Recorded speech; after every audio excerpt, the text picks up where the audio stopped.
Curious about the price of a Magic Online card? Try our searchable price guide on the right sidebar of any mtgoacademy.com page. Time for round 1. I'm on the draw with a clunky hand, but never going to mulligan this with the potential to just clog up the ground, then draw into the cards that I want. My mana is also perfect, so if I draw a 2-drop, I'm guaranteed to be able to cast it. Play against white, so this could be Wingsteed Riders waiting for us. Traveling Philosopher is fine. And a Last Breath. So here I'm definitely passing the turn. I want to be able to kill Wingsteed Rider. I want to be able to respond to an Ordeal. And yeah, this just gives me a lot more information to work with. So now I actually get bonus information because my opponent played this Vaporkin before combat. Otherwise I would have taken 2 damage immediately here. Now, Vaporkin is more powerful than Traveling Philosopher. On the other hand, the Traveling Philosopher is already dealing 1. And I can block Vaporkin with Bloodshell Harpy. The fact that flyers are just better means that I'm going to take the 2 damage here and hope to just block this with a Scholar of Athreos. This does run into a combat trick if I play the Scholar next turn. But I'm fine with that. I'm also fine with that. It's not what I was hoping would happen, but it's not the end of the world. Now Bloodshell Harpy stops Vaporkin, and that makes it the better play here, I think.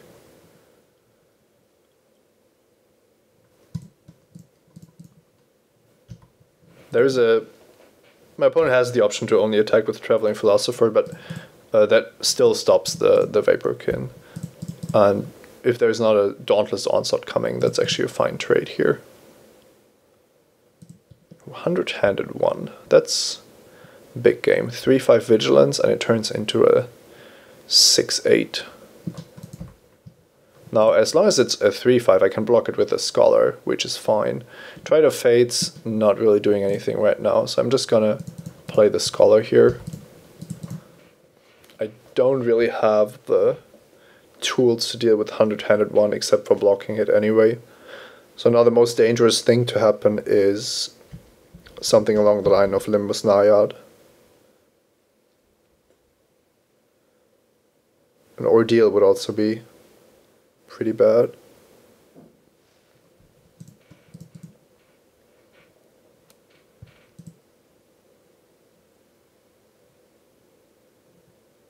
Okay, there we go, Ordeal Feliot. So now I won't be able to block 100-handed 1 anymore.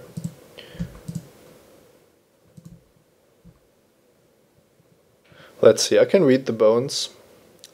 Going down even further, and I can play a Tide of Fates, but it's going to be really slow in getting active. Now I might just be forced to deal with 100-handed 1 with Tide of Fates, so I'm gonna play that. It also stops the Philosopher from attacking, although the Scholar basically did the same job already. My plan here is to take 1 more hit from 100-handed 1, and then chump block it next turn with Scholar of Athreos.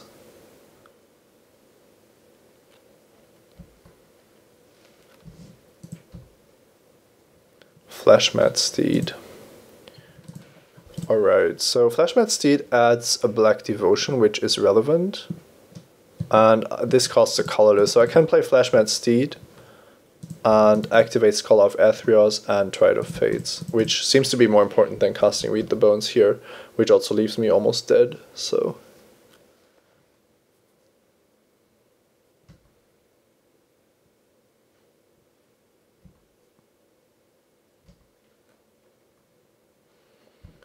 It seems to be better to have the highest possible devotion count than to have Scholar of Athreos in play, so this is the card that I'm going to chump block with.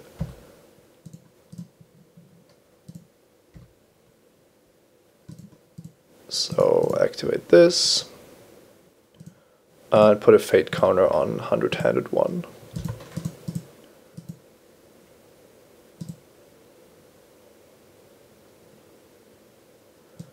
Phalanx Leader. Alright. Another Scholar of Theros. So now 100 hand 1 is going to die to this, but we are under a lot of pressure. If I cast Read the Bones here, I might just be dead immediately, in fact.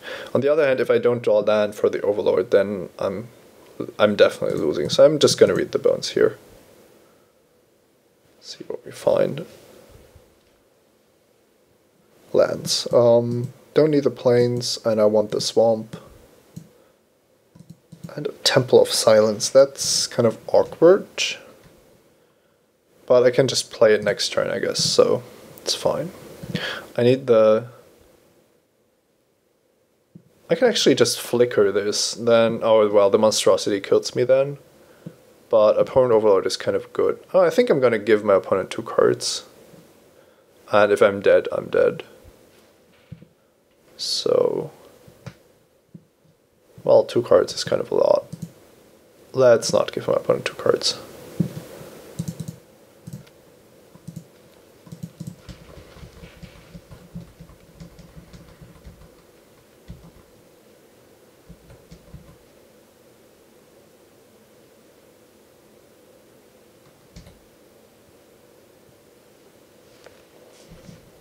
Okay, this looks like I'm dead.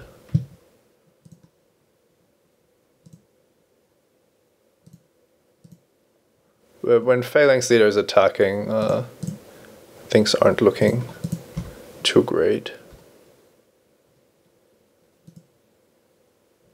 No, just targeting Wingsteed Riders is lethal, or targeting Phalanx Leader, of course.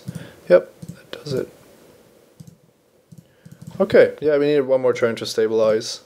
It was a difficult game, but we just didn't get anything going. I'm going to bring in Viper's Kiss. I think that's going to be good. And not sure what I'm taking out. Tide of Fates was embarrassing. Didn't really do anything. And it was too slow to matter. So it might just be the card that I'm cutting simply because it was so bad. Yeah, let's just take it out. This hand needs a 3rd land, but it's otherwise great, and I'm playing 18 lands, so I'm keeping it. Now, as long as I don't draw only expensive cards and Pharika's Cures, I should be fine. Another Swamp is okay. I'm gonna play the Plains, so that way I'm not giving away that I don't have Pharika's Cure.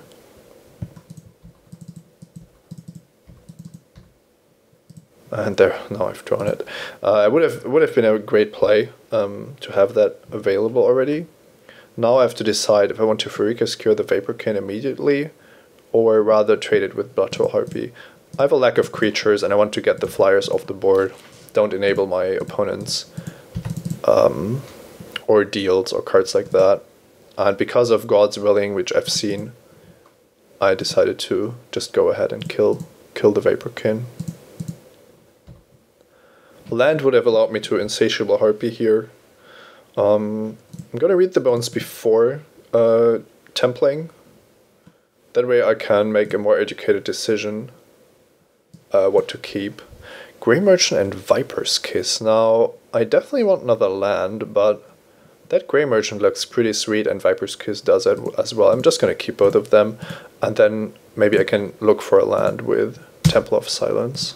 And that works, so now I can play Insatiable Harpy and have Viper's Kiss for the Pegasus, or something else. Oh, Thessa's Emissary, that's a very good card. Then we need a new plan. I don't want this Emissary to draw cards. Keepsake Gorgon is probably the best card to prevent this from drawing cards, and I want it in play anyway, so I'm fine with taking some damage. Alternatively, I could Scholar of Theros, but that is really dangerous. There's a lot of things that can go wrong.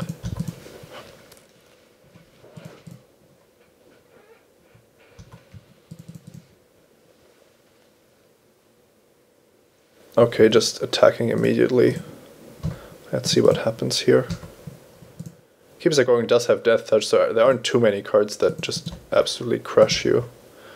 That's probably one of the better ones.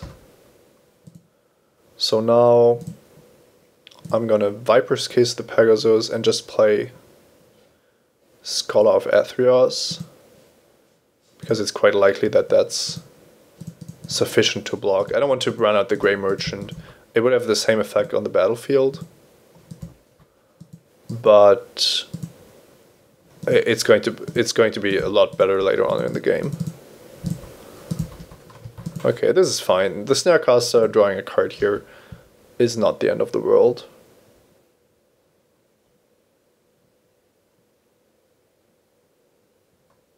And more random 2-drops is also not something I'm concerned about.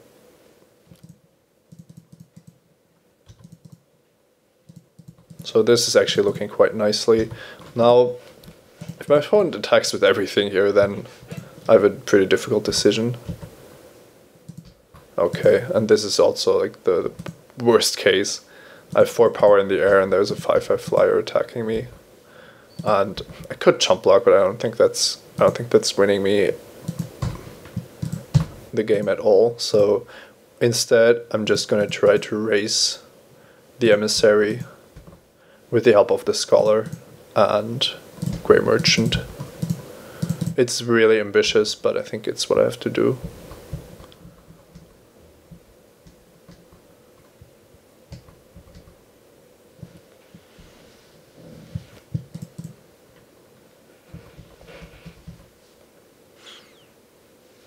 Okay, this means there is a +2/+2 trick coming, but I'm forcing my opponent to have it.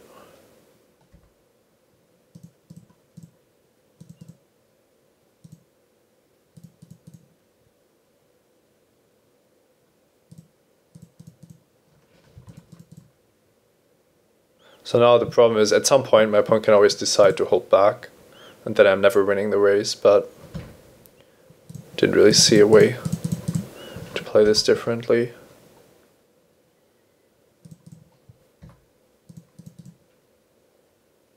I also only have this one Grey Merchant, so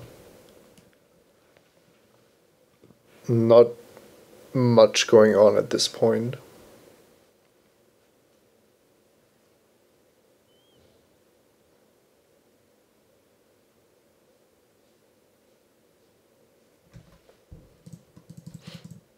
I have my opponent down to 4 here.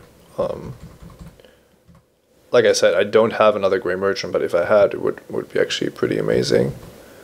This chosen by Heliot gives him another flyer. I'm almost expecting that I'm getting killed here, but it looks like my opponent just took quite the risky line, allowing me to draw into another Grey Merchant or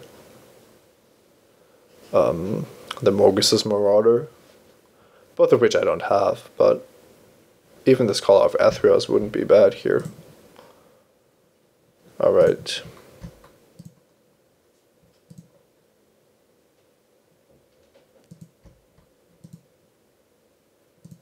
That's actually pretty good for me. If this Battle Vice Valor targets Failing Seer, I think I'm pretty much dead. 5, 8, 10, 11. Yeah, it would have just been a lethal attack. Alright. Here we go.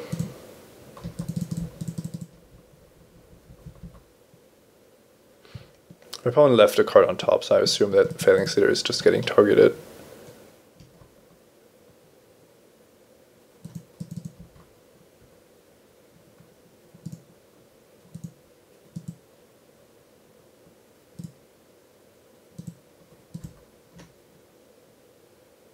Five, 6, 7, 8, 9, and 10. So it looks like I just block Thassa's Emissary here to survive. Hope to draw something that kills my opponent next turn. There's a couple of cards that do that.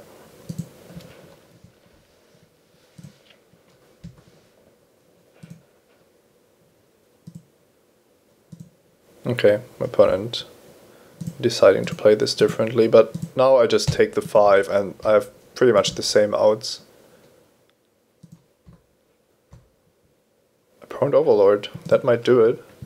I'm just gonna try to stay alive another turn, and then we'll see what happens. Here we go. Your turn. Against 2 flyers. If the Phalanx Leader isn't getting targeted, I think I'm winning. I am down to 5, so I have to play this a bit defensively, of course. Now, this looks like a rather safe block. This. And maybe I want the Harpy, the 2/2 lifelink Harpy to block this. Because of lifelink. But I'm blocking everything now, so I think that's, well, yeah. I think my opponent gave me too much time there and wasn't really too certain about how to play with his Theros Emissary. I wasn't expecting to win, but drawing the Overlord, of course, helped. So I think my matchup is pretty bad. I think my opponent's deck is better, but I also don't really see an alternative to the way we try to play this. And Viper's Kiss is definitely a good choice here. I mean, just the Phalanx Leader on its own is already pretty amazing. And I do need the early drops, but Citizen Battle Priest might be better than Traveling Philosopher because of the 2/1s that tap a creature. I can dominate those with the Battle Priest.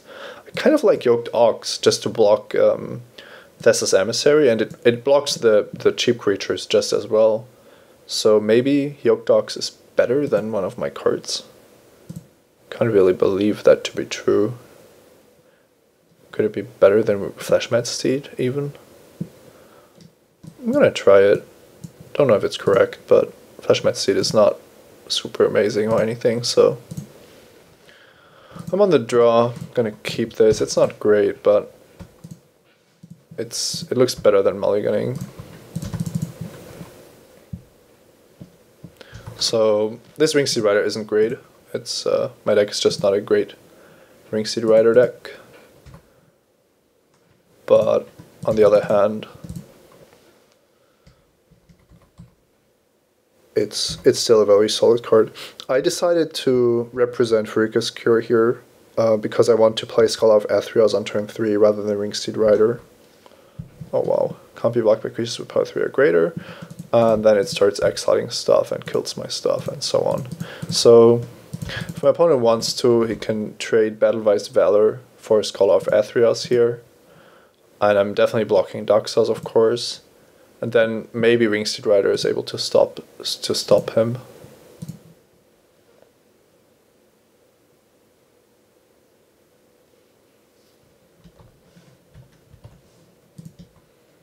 Chosen by Heliod is fine.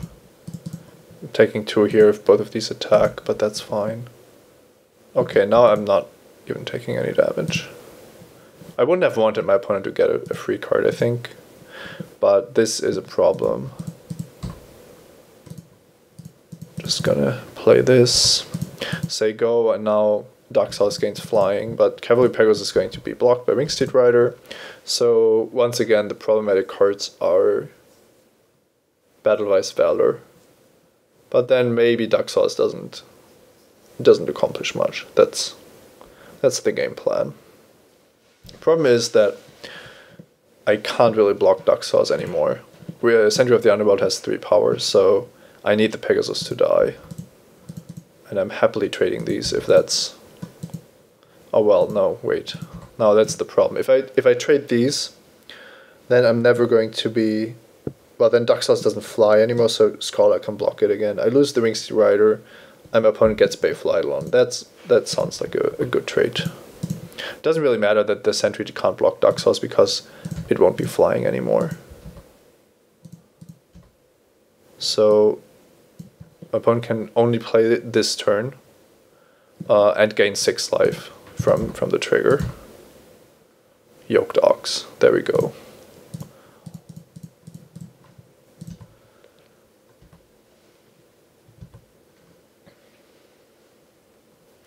As it turns out, Yoked Ox is pretty nice against Daxos. I think it's correct to block here. Just letting my opponent have another free trigger from Daxos seems unwise.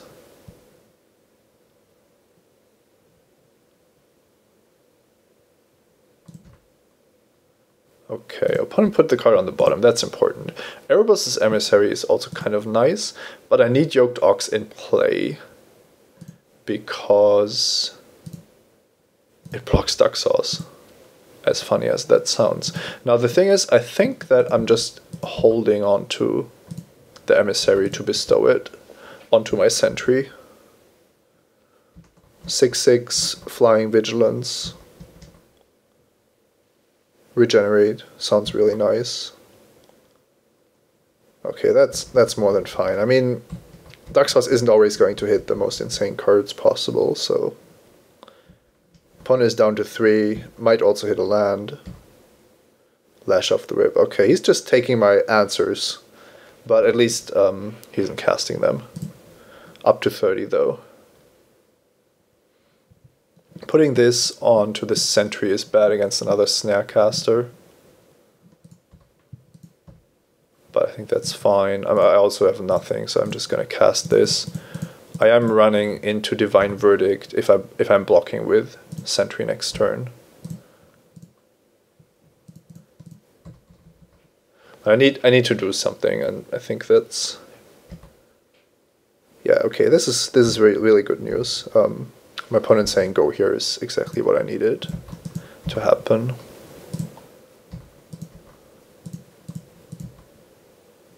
Now I'm actually taking out huge chunks out of my opponent's life total. So now Phalanx Leader is definitely a problem. All the other cards are not, at least not big problems. Cards I'm drawing here are also not amazing, but is this Divine Verdict? Yes, it is. I'm going to regenerate.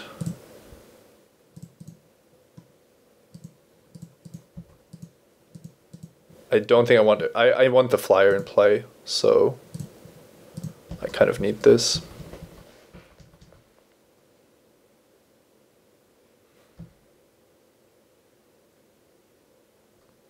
So the question is, I think this block is easy. The question is if I want to Pharika's Cure here. I could Pharika's Cure Hopeful Eidolon. I take 6, but all of these should not matter anymore. On the other hand, my opponent gaining 1 life means that I need more time to kill him. Not if I draw a creature to discard though. To be honest, if I draw a creature, I'm just going to play it. Hopeful Eidolon is the weaker card compared to a Vaporkin. So could also just Pharika's Cure the Vaporkin. I take less damage. My opponent is left with a 1/1 rather than a flyer that can also block the Sentry. Yeah, that seems better. I shouldn't have 6 here. No God Spilling, that's good. 8 life is doable. And what is this? 100-handed one. Okay, that's a problem.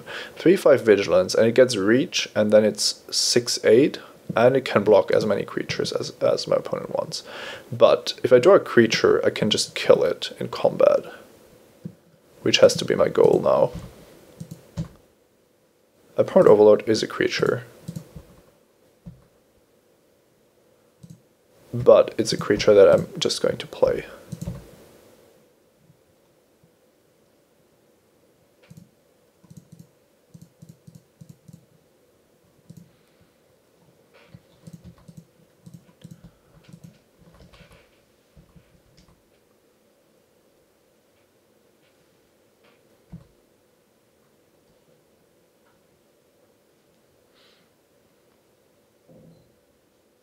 My opponent, yeah, could choose to just not attack here. And 100-handed one is, of course, really good against the board that I have, especially the Overlord. But I'm just going to sacrifice a Harpy and hope to draw a creature for the Sentry. Could also attack with Overlord and Sentry. That's probably not correct, though. That's not a creature. So I think I have to pass the turn. Yeah, that feels really bad. Opponent Overlord attacking. with a couple of Harpies is really bad. If the Sentry attacks and the opponent Overlord attacks, my opponent just monstrifies this and blocks the Overlord, taking 6. And then I've accomplished nothing. But well, I'm forcing him to block later on. Yeah, I can't do that. I'm gonna have to sacrifice some Harpies. There's a lot of cards I can draw to get through here. Any creature is enough, and I have a bunch of two read the bones that I can draw. I also think it's correct to just sacrifice Harpies at this point. Scholar of Athreos, now that's interesting. So attacking with this and making it an 8/8 is running into tricks. There's a Battle-Wise Valor in the graveyard, and I can regenerate this. Casting Scholar of Athreos, on the other hand, gives me just a great late game. I think it's actually better to do that. I have 6, 10, 11 mana. Yeah, I'm just running out the Scholar. Why should I risk any tricks if I have such a potent late game card I can just play?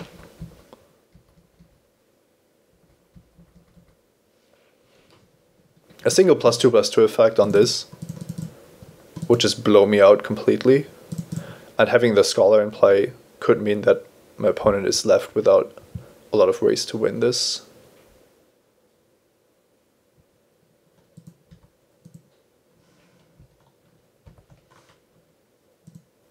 There's the leader, so now things get interesting. But at least I might know. Oh yeah, this has Vigilance too. But now I can actually double block it. Which I think, or I could block with my Sentry and 2 Harpies. That seems pretty good. Oh, if then the Financier gets targeted, then I need an additional point of power to kill this. So maybe Sentry and Opponent Overlord is the right block. Which is bad against Divine Verdict. This is an interesting attack by my opponent. I think Sentry is definitely blocking, and then only blocking with 2 more Harpies is... Well, there's the Divine Verdict is in the graveyard. I think it's going to be Pump. So it's better to just allow my opponent to kill the Overlord and nothing else. If it's another Divine Verdict, it would be a lot better to block with the 2 Harpies as well, though. Now, do I mind losing the Harpies if I don't lose anything else? The problem is, if I let my opponent kill the Harpies, then having the Overlord in play is actually a liability. So I like this block. I think it's only bad against Divine Verdict, but it's a lot better against anything else, any kind of trick. And now I have the Scholar in play, I would have activated. My opponent just conceded, so that was a difficult match. But now, yeah, even if I draw lands now, the Scholar is just taking over the game. See you next round.